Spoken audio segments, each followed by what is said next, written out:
Cendrillon et la bague de saphir.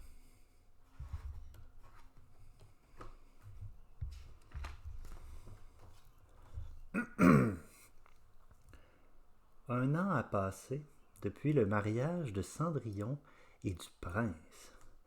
Pour leur anniversaire, le prince décide d'organiser un grand bal. Ce matin-là, il offre à Cendrillon, en témoignage de son amour éternel, un anneau en or, serti d'un éblouissant saphir, la pierre préférée de son épouse. La bague est sublime. Cendrillon chérit ce bijou plus que tous les autres de sa collection royale.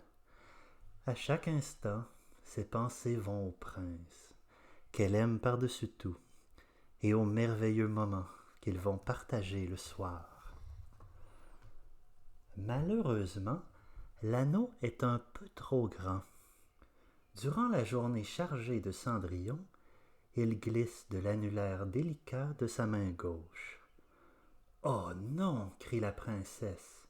« Ma bague, où est-elle ?» Elle cherche frénétiquement dans ses poches et dans ses longs gants. En vain. « Ne t'inquiète pas, petite Cendrillon, couinent les souris Jacques et Gus. Nous allons t'aider à la retrouver. » Tout ce que nous avons à faire, c'est réfléchir, déclare Jacques calmement. Où as-tu été aujourd'hui? Il suffit d'inspecter ces endroits. Mais bien sûr, quelle bonne idée, s'exclame Cendrillon. Voyons, la première chose que j'ai faite après que le prince m'ait offert la bague, c'est l'écrire dans mon journal intime. Les amis se rendent sur-le-champ dans la chambre de la princesse. « La voyez-vous quelque part ?» demande Cendrillon aux souris.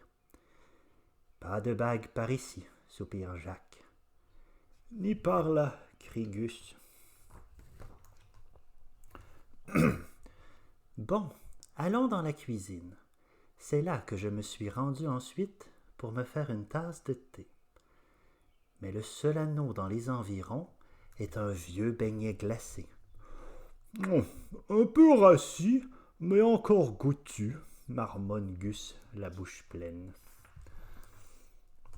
Puis, ils vont dans la salle de musique, où Cendrillon est venu plus tôt pratiquer un nouveau morceau au piano. Jacques et Gus fouillent l'instrument de fond en comble, mais même si l'anneau était là, ils ne pourraient pas le trouver. Peut-être que nous devrions essayer dans la bibliothèque, suggère Cendrillon. J'y ai lu pendant 1 heure cet après-midi.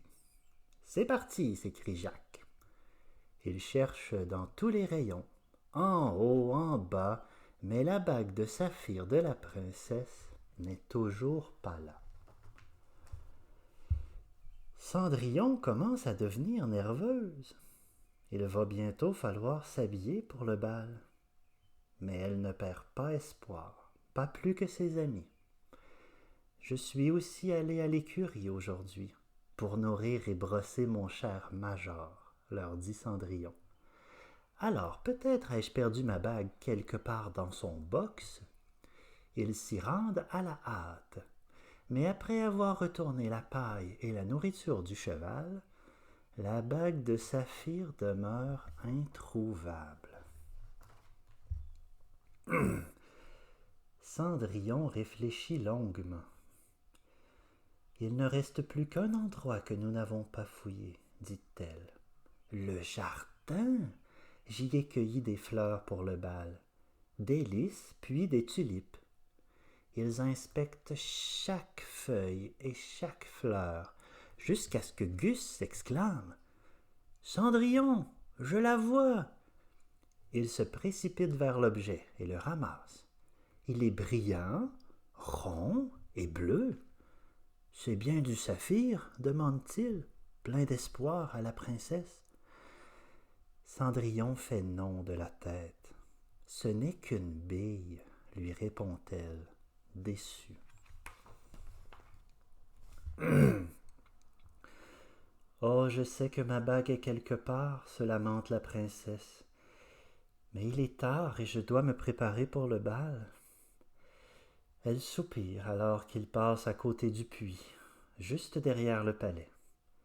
Puis elle s'arrête et fait marche arrière. Attendez, ça y est, je me souviens. C'est juste après avoir fini mon bouquet que je me suis rendu compte que je n'avais plus ma bague.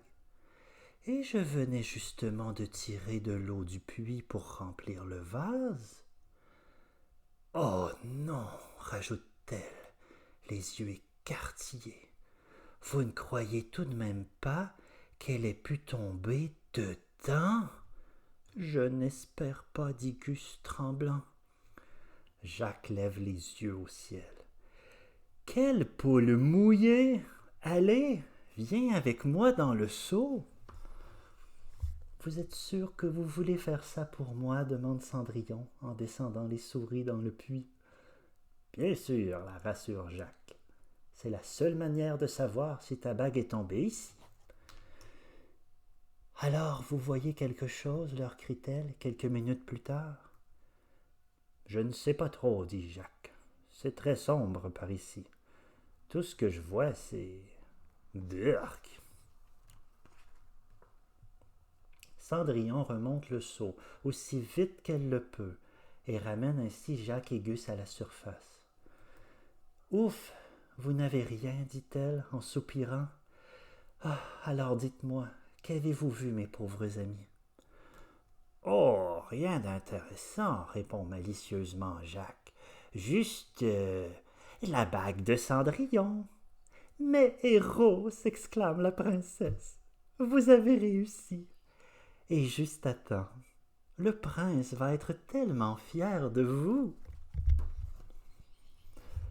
Le soir, au bal d'anniversaire, les invités lèvent leurs verres en l'honneur du beau couple marié.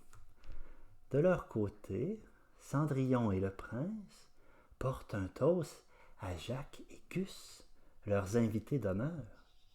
Ils sont chanceux de s'aimer, mais aussi d'avoir des amis si formidables et si dévoués. Fin.